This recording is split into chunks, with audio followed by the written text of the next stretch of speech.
রুদ্র ছিল জঙ্গলের রাজা। সবাই তাকে খুব ভালোবাসতো কারণ সে সাহসী আর সবার ভালো বন্ধু ছিল।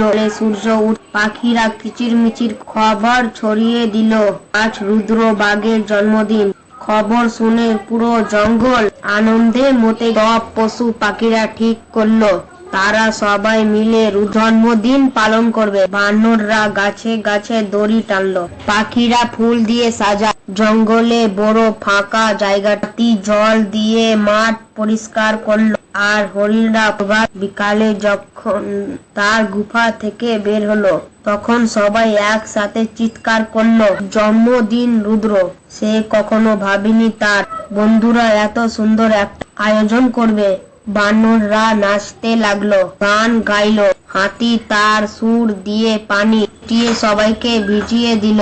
খরগোশরা কেকের বদলে ফলের প্লেট নিয়ে এলো, আম, কলা, আনারস, আপেল, মধু সব নিয়ে এলো। রুদ্র হেসে বলল, তোমরা সবাই আমার পরিবার।